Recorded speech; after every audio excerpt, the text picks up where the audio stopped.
this edition of Sightings. All I could see was a bright light straight above me. And there was 3 of them to the west, right on the horizon. In Idaho, a series of UFO sightings has residents terrified. I feel uncomfortable in the dark because there's something out there. Then, at Hollywood's Knickerbo Hotel, past tragedies replay nightly like an old movie. Some sort of psychic scar exists, so powerful that it would remain even to this day. Plus, doctors gave up hope, but this man emerged from a coma despite the odds. It was the neurologist's opinion that there was no hope. Later, if they had followed an ancient Chinese philosophy, would Bruce Lee and his son be alive today? Bruce Lee laughed it off. He refused to take it seriously. And a sightings update. In Mexico City, an airline pilot says he barely avoided a mid-air collision with an extraterrestrial craft.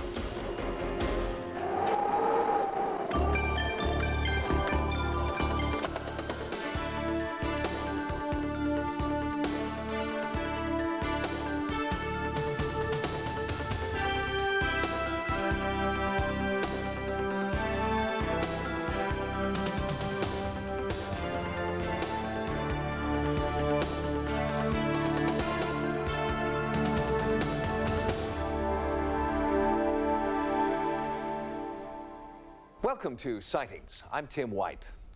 Most UFOs, as many as 80% according to our experts, can be dismissed as military aircraft misidentified by civilian eyes.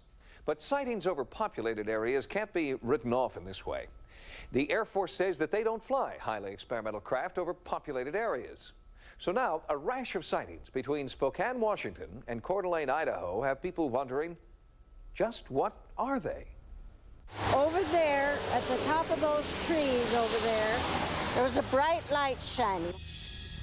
And it was like they were putting on a laser show. They turn up on their side and you see like laser beams of light. I called the Post Falls Police Department, and they came out, and this gentleman was a sergeant. He asked us what we thought we were looking at. At this point, I handed him my binoculars, and I said, "Look for yourself." He immediately reported the same thing that we were seeing. Beginning on March 2nd, 1994, people in the small town of Post Falls, Idaho started seeing UFOs. Post Falls Police. Emergency Communications Officer Chris Euler took the first UFO calls. Our boat was on graveyard shift, and we had reports that people were seeing twinkling lights. They were kind of nervous and said there's something floating in the sky. Well, the first thing we did was run outside and look and see if there really was something in the sky, and there was a white light, and there were colored lights kind of rotating around it. There was red, green, blue, purple, and a gold colored light, and they were flashing systematically. That night, the police switchboard received several calls of concern. Post Falls wanted answers, but the authorities were stumped. They began referring many of the callers to Jerry Rowles. I'm a retired Lieutenant Colonel of the Air Force, and I am the Assistant State Director for Washington State of the Mutual UFO Network. We use scientific methodology in our field investigative procedures. We also interface with various other organizations to include astronomical societies, the Air Force, Sheriff's Department, United States Meteorological Offices, and the Federal Aviation Agency to try to rule out what the objects may not be. We've recently had an increased number of reports here in the area of Spokane, Coeur d'Alene, Post Falls area, and the people have been reporting a nebulous type of lights that are observed in the night sky. It was very shallow, like 2 shallow saucers placed together. The only lights on it were on the bottom.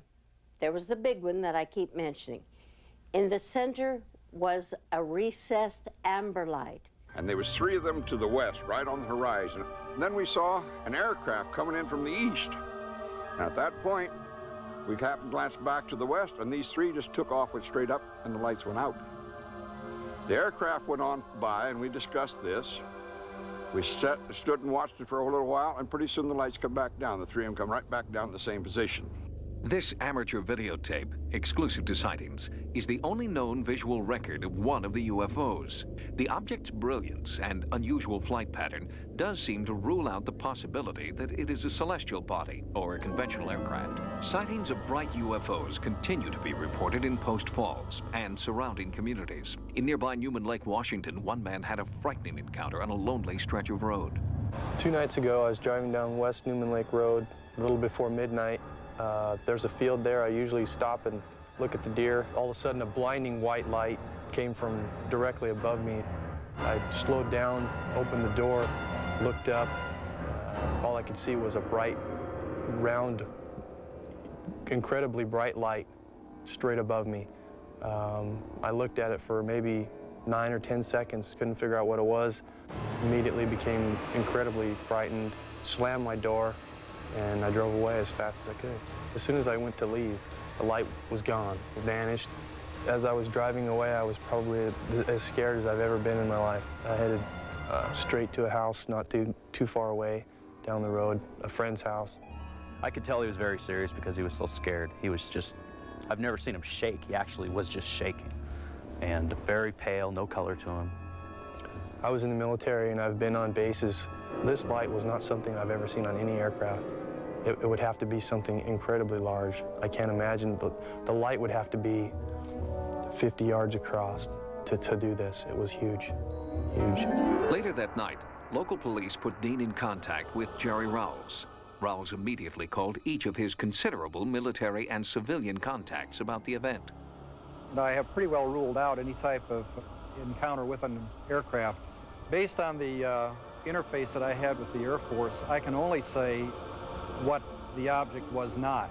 According to Rawls, it was not a commercial airliner or conventional military aircraft. But many residents in the area think they know what Dean encountered, the same type of UFO they themselves have witnessed. The same type of UFO captured on videotape just days before. If somebody told me the same story, I would say, yeah, sure, whatever, you know, I don't believe you. You have to be there. Ever since what happened 2 nights ago, obviously I don't stop in the same place. I feel uncomfortable in the dark, not because I think there's a monster out there waiting for me, but because there's something out there, and I didn't see what was behind the light. A disturbing new development has just been reported by sources in Idaho. The sightings are continuing, and where UFOs have been observed, ranchers are reporting cattle mutilations. Sightings is conducting an ongoing investigation in the connection between these new sightings and the suspicious mutilations. Next, a healer reaches out to coma patients with miraculous results. I knew then that Peter was making an effort to recover.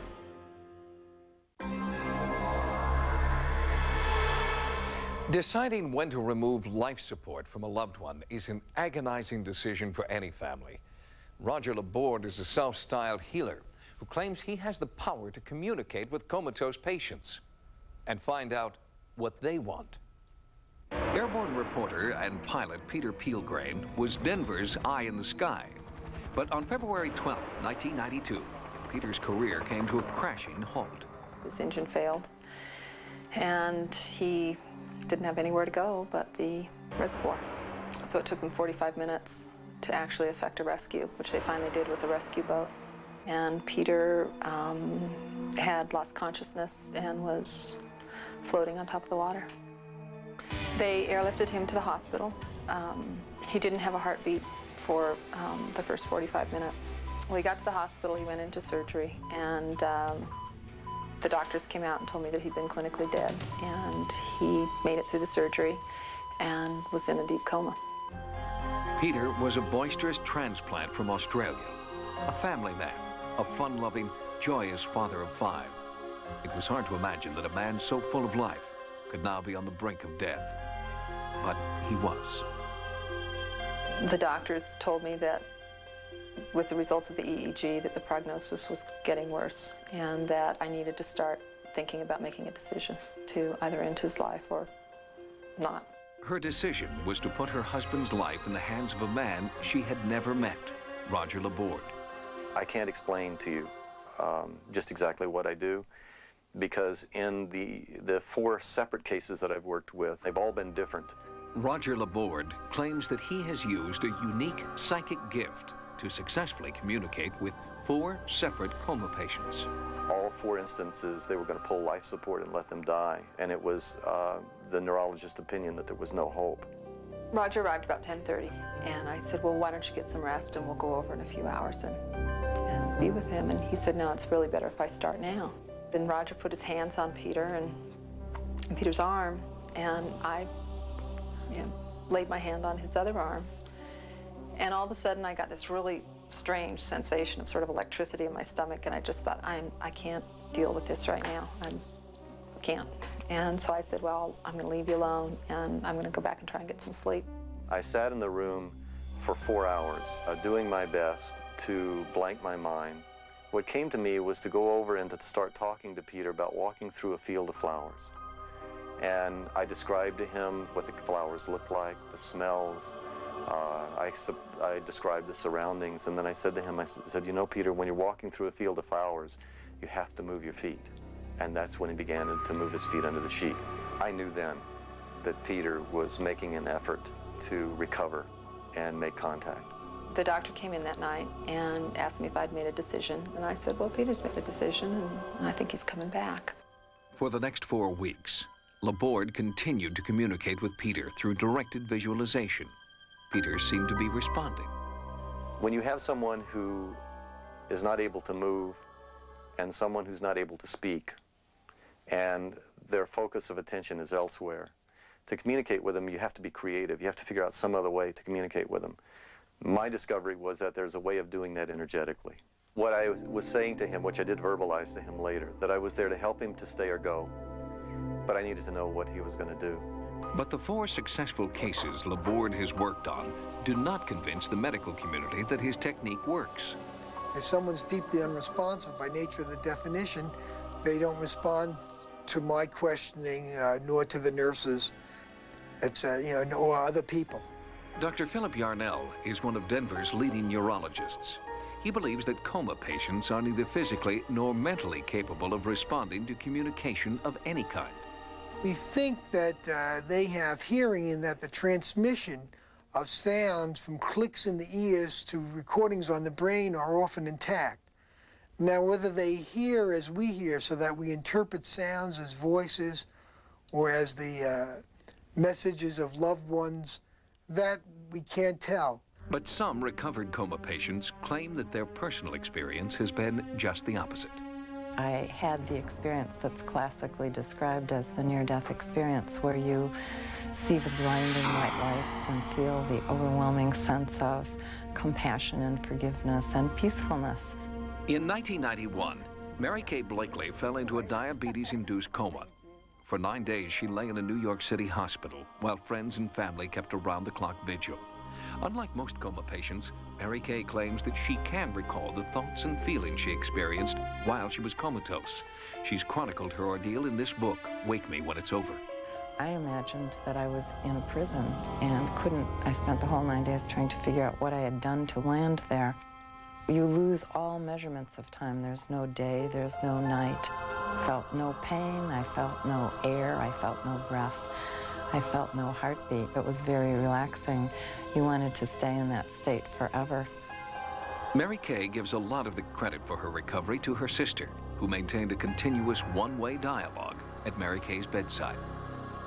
She thought it was her personal mission to give me some reason to come back. So maybe it made a difference.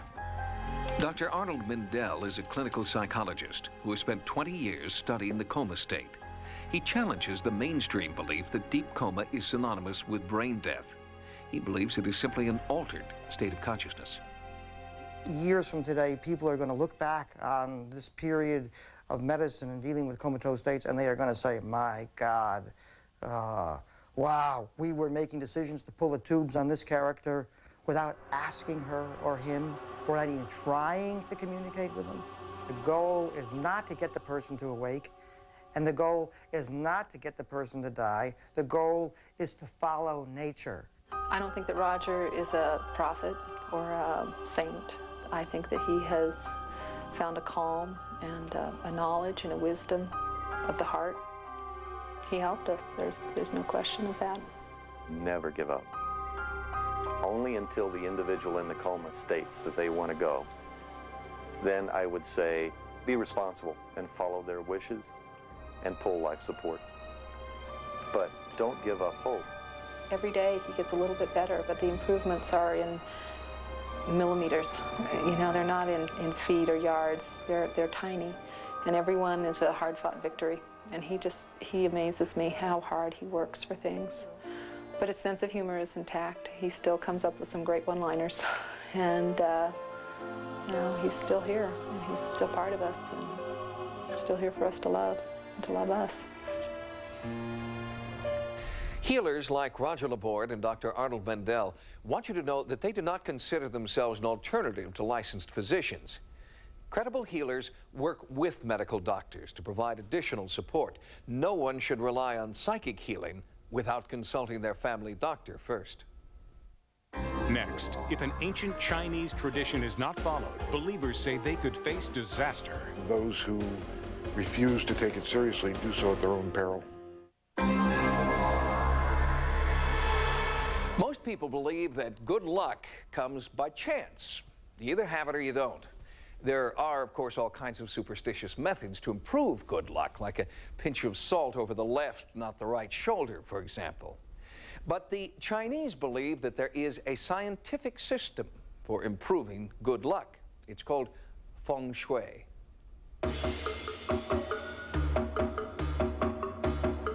It is the belief that the perfect harmony in nature must be respected and reflected in what humankind creates. It's absolutely not something you can see.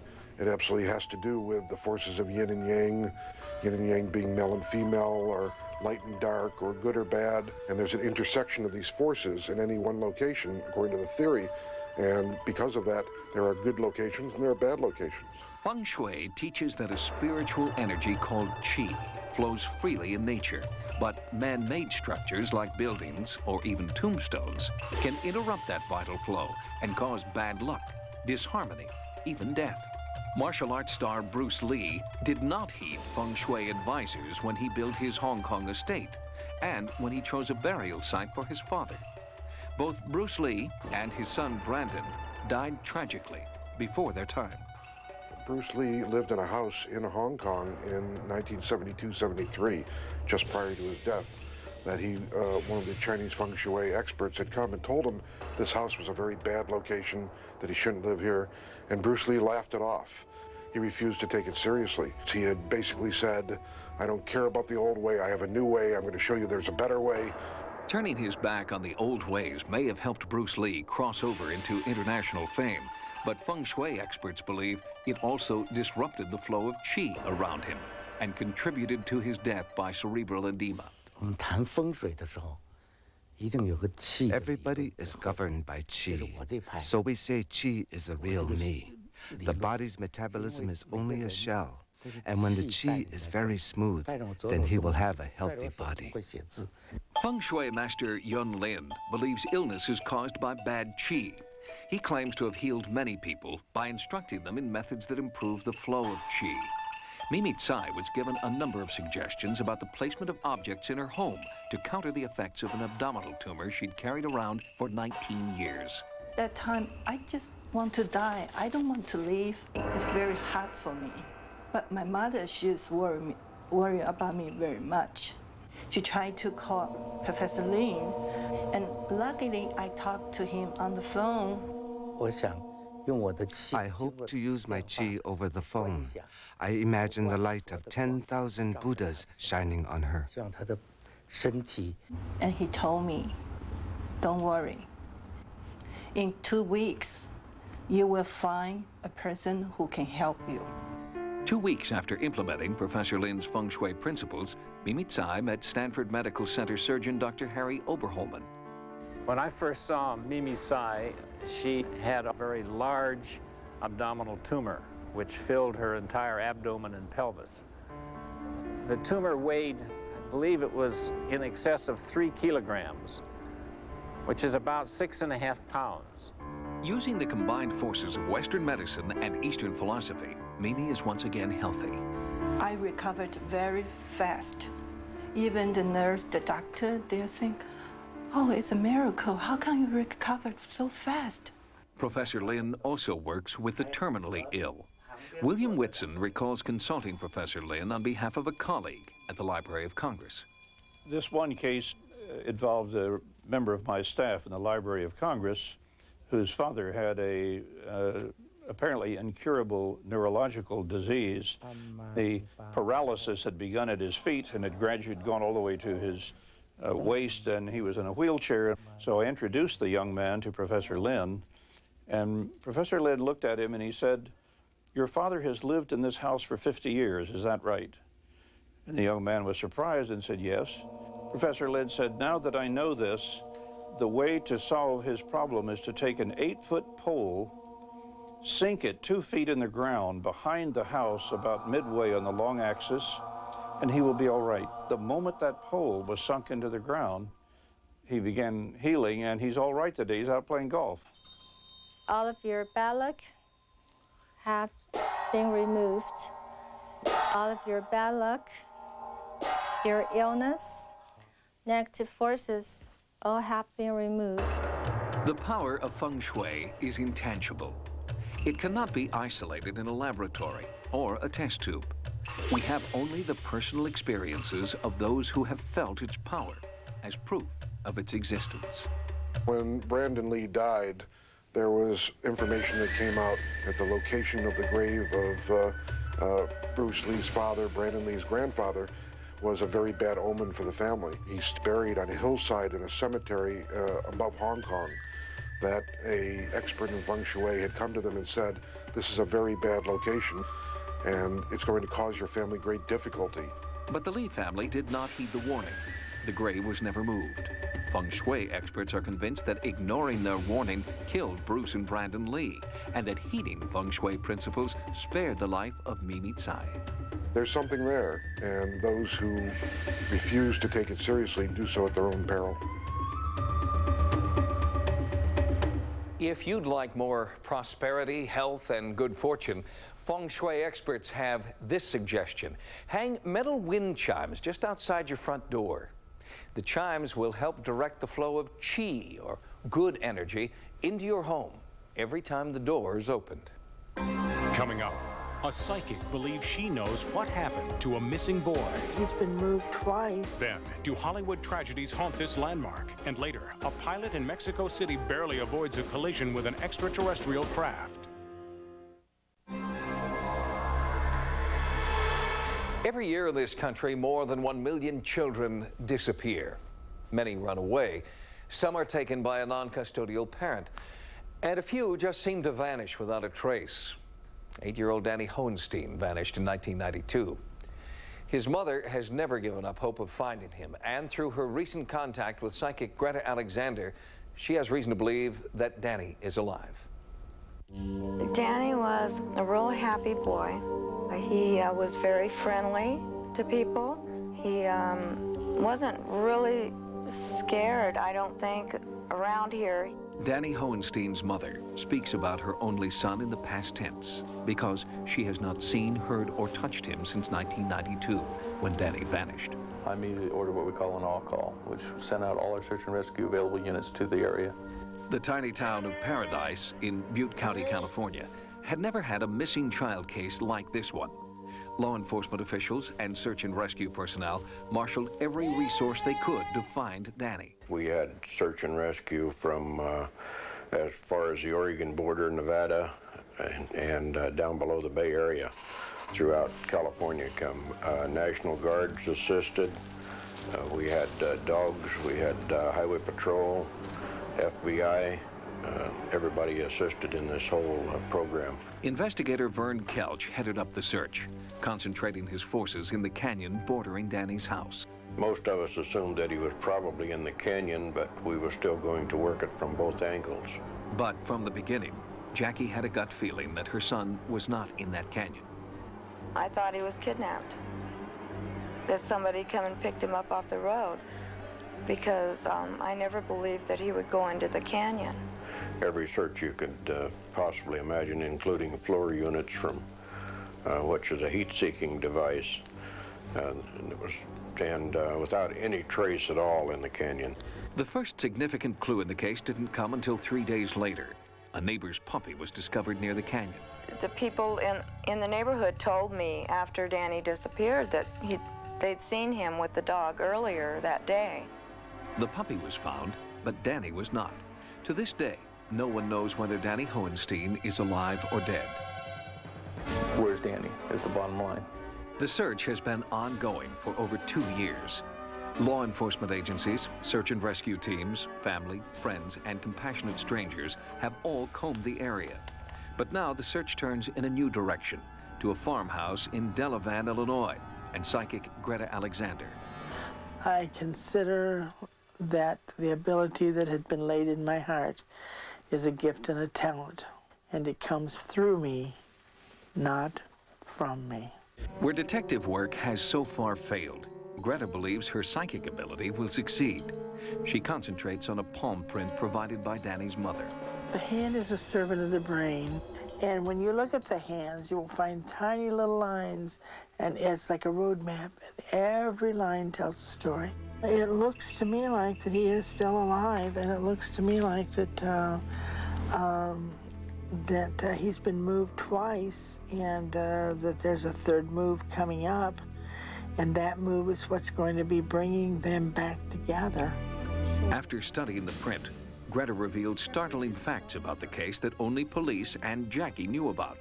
She was then allowed to touch a piece of Danny's clothing. I feel like I am Danny, and I feel like I was playing out. And the next thing I know, I hear the dog barking, and I feel like that there's a gentleman here, and he's got the dog, you know, and he's holding the dog, and he's telling Danny to come and help him.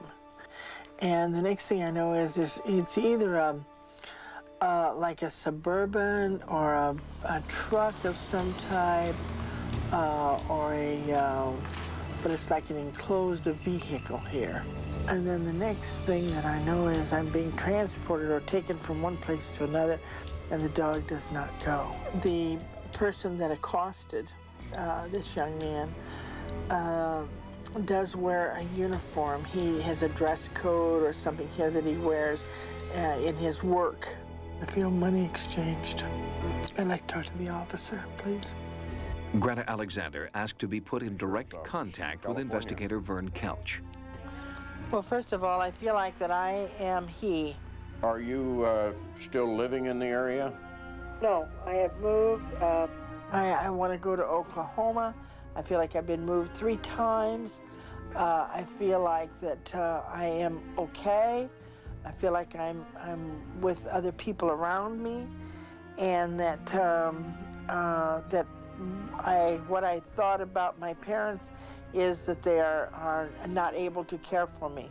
And so you're now in Oklahoma, and you're being cared for by somebody there. Is that correct? I am loved. I am loved. And this is still, you feel, in Oklahoma, is that right? I feel like there will be a move, and I feel like that when there's a move, then there'll be new news that will be heard. According to Greta Alexander, this is what happened. Danny was approached by a man he knew. The man was wearing a uniform. He used a black puppy to lure Danny into a pickup truck or van. They drove to Oklahoma, and most importantly, Greta believes Danny is still alive and that he will soon be reunited with his mother. And how soon do you see this move coming? It looks like in March there'll be some changes. When investigator Kelch related the conversation to Jackie, it jarred her memory about an incident that had occurred just before Danny's disappearance. Danny was very happy with going to school until the last month or so, is when he started not wanting to go to school. And now I feel kind of strange about that, since Greta came up with the facet that maybe it was somebody at school that was trying to befriend him and he was scared of. I really hope Greta can help us with this case. She's talking to her. She's given me things that should be followed up on and will be followed up on, things that she would have had no way of knowing and that do pertain to the case. And I feel that there is something there, and we do need to follow up on the leads that she has given us. I just miss all of him, every little bit of him, everything. Using psychic detective Greta Alexander has been a help and a comfort to Jackie Carter and her family, and we'll update you on the progress of her search. But it is also very important that anyone with information about Danny Hohenstein or other missing children contact the National Center for Missing and Exploited Children. Next, witnesses believe that Hollywood legends who died tragically haunt this hotel. It's very possible that her spirit is one of those that haunts this area. Once upon a time, the Knickerbocker Hotel was the toast of Hollywood. Valentino slept there. Marilyn Monroe and Joe DiMaggio spent their honeymoon there. And Harriet Houdini conducted rooftop seances trying to contact the spirit of her dead husband. Well, as we know, Harry Houdini never called her back. But some people believe that Rudolph Valentino is still appearing nightly at the Knickerbocker Hotel. Today, the Knickerbocker is quiet and plain. A retirement hotel in the heart of Hollywood. It's a mere shadow of the vibrant, glamorous Mecca it once was. The silver screen's brightest stars adopted the Knickerbocker as their playground. There were parties, romance, and also a darker side. Disappointment, rage, and untimely death have also made their mark on the Knickerbocker Hotel.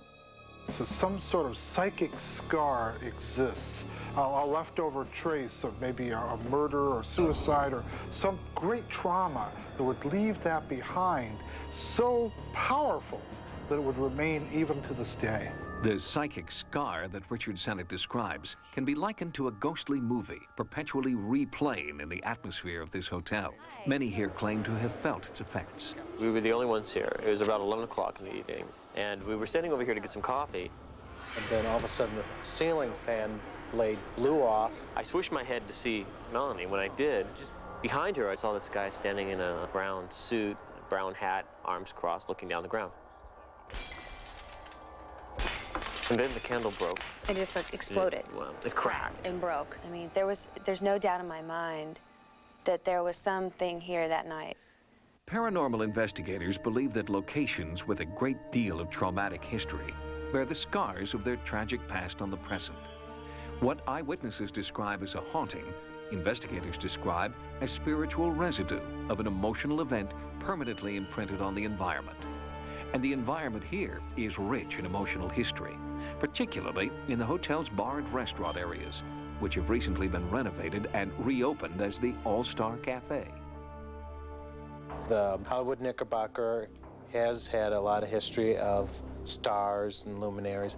A lot of celebrities have died here. Since she began working at the All-Star Cafe, Christina Apples has experienced bizarre phenomena she describes as supernatural. As the months went by, there were little things that I noticed, such as lights flickering off and on occasion, or knocking on the door, which was probably the most frightening thing for me because no one was there.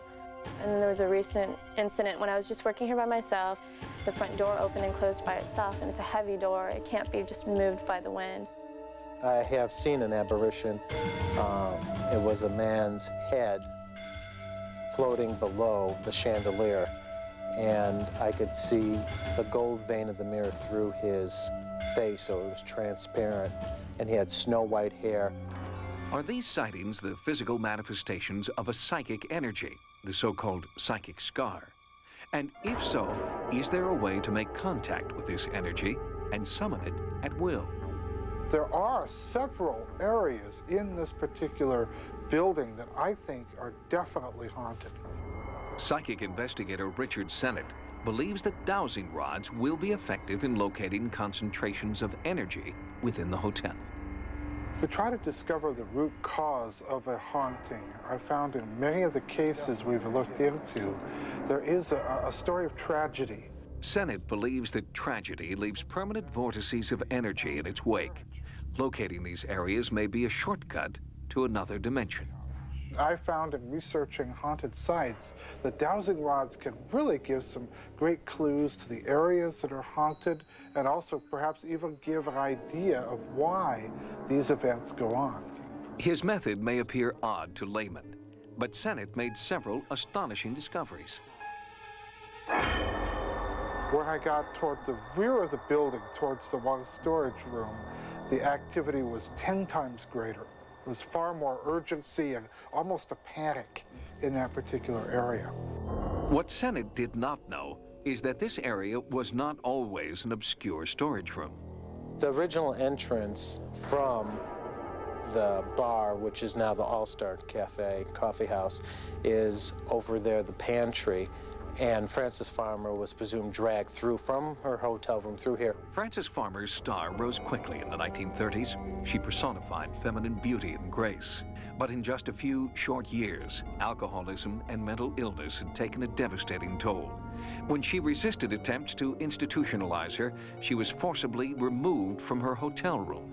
And this is where Frances Farmer was dragged through nude to be publicly humiliated in front of the guests, and so they could deem her, you know, insane, and then the lobotomy was performed on her. In fact, it's very possible that her spirit is one of those that haunts this area. A site of such great humiliation could definitely have left behind some unfinished business. Further into the investigation, Senate found another paranormal hotspot. As I was dousing the lobby with the beautiful chandelier, I noticed that directly under it, in the center of the lobby, there seemed to be a great deal of activity. I decided to try to ascertain its shape and size in an attempt to get some kind of an idea of what it might be, some clue. Each time the dowsing rods crossed, Senate marked the spot on the lobby floor. Soon, a shape started to emerge. It seemed to make a large ovoid shape, and I distinctly got the impression of a body. I didn't see a face, but I saw like a person's head. The impression I got was of a man. D.W. Griffith lived on 10th floor, started many films. One day he was drunk and just dragged himself and collapsed dead underneath the big chandelier in the lobby. It was a fact that we did not reveal to Senate until several hours after his investigation in the lobby. He died right under... In the lobby? Where we had it? Because if that's the case, that means we've got some proof of a psychic trace being left behind. I think that there is something in that lobby, and there's something in this building. At least, as I say, 3 to 4 entities on the site. And I'd like to do further research. Most of the old hotels and theaters along Hollywood Boulevard are gone now. The few that remain are mere shadows of their former glory. But within their walls, the golden age of Hollywood remains. And in those shadows, stars like Clark Gable, Mae West, and Judy Garland may be taking their final bow. Next, a sightings update from Mexico City. A commercial airline pilot describes a mid-air collision with a UFO. We had to have an emergency landing.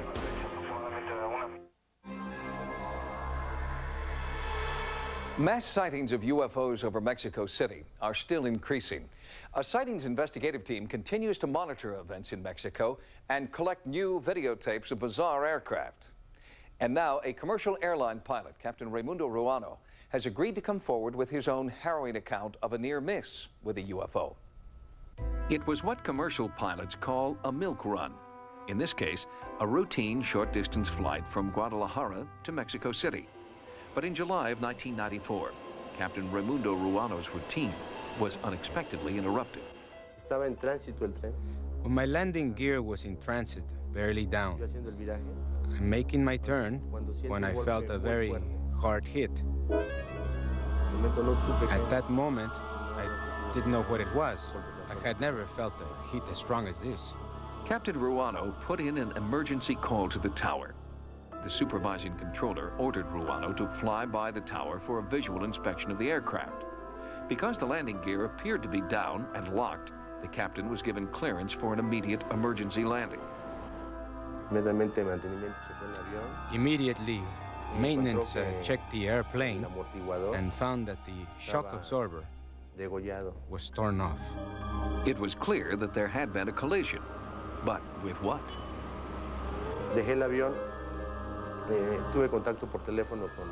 After I landed the airplane, I contacted radar control, and they told me that at the moment I was making my turn, there were 2 UFOs. I probably crossed my path with theirs, and that's when I declared myself in emergency. That day was July 28th. It was 9 o'clock when I received many calls. I then called the Tower of Control to tell them there is a big UFO in this area of the city. And they say, thank you very much, and that was it.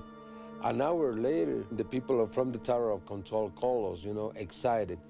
Where you said it was a UFO, we just have an accident of a DC-9, and we had to have an emergency landing. The pilot is coming, he wants to talk to you. Journalist Jaime Muson has heard many first-hand accounts from pilots who have had unexplained encounters with UFOs. But Captain Ruano is the first commercial pilot in Mexico willing to risk his professional reputation and publicly state what he experienced at the helm of a DC-9. In the next 10 days, we have 6 sightings of pilots going, almost landing in Mexico City. They have these sightings. Air traffic controllers have also made sightings, in the air and on radar. Sightings interviewed 2 controllers at Mexico City Airport. While they refused to speak on camera, they did supply us with this radio transmission between the Mexico City Tower and a commercial airliner. Radar del Consorcio 03, tuvimos un objeto no identificable bastante rápido aquí a la derecha, aproximadamente a 1 milla. Recibido, no se ve nada en la pantalla, gracias. ¿Podríamos descender? Esta 203 a 8800. 8800, 203. Correcto, Mexicana 726, mantenga altitud. No identificable. Sightings has uncovered several instances where unidentified craft have posed a serious threat to inbound aircraft. Why is this threat being ignored by aviation officials? In many ways, they are connected to the FAA in the United States. And that's one reason they are worried, because in your country, this is a difficult matter. This is a very delicate matter. Well, if I were a pilot, I'm not sure I would want to complicate my life by making a report either. Aeronautic engineer Richard Haynes has been collecting first-hand accounts of pilot sightings for more than 20 years. I have commercial cases from almost every country of the world, by the way, military sightings, test pilot sightings, like the X-15, for instance, and NASA kind of test aircraft, and also private pilots. Although the Mexican government is aware of the UFO flap active here, their action has been limited. What we are doing now, the pilots, is to be more attentive in coordination with radar control. Because government cooperation is lukewarm, tower controllers and the Mexican Association of Pilots are seeking their own safe solution. A mid-air collision between a commercial aircraft and a UFO is a real possibility they must avoid. Sightings will continue to update you on further developments in Mexico City. Sightings has expanded its America Online area. Keyword Sightings when you log on for access to Sightings stories, images, and events. To subscribe to America Online, call 1-800-591-3344. And you can still reach Sightings 24 hours a day at 1-900-933-7444. Until next time, remember, no mystery is closed to an open mind. For Sightings, I'm Tim White. Next on Sci-Fi, Dark Shadows. My name is Darian Fox, and I'm still the government's see-through guy. We go out and we get the bad guys, the bad girls, and runaway science projects. And they still never see it coming. The Invisible Man, a Sci-Fi original series. Disappearing Fridays at 8 on Sci-Fi.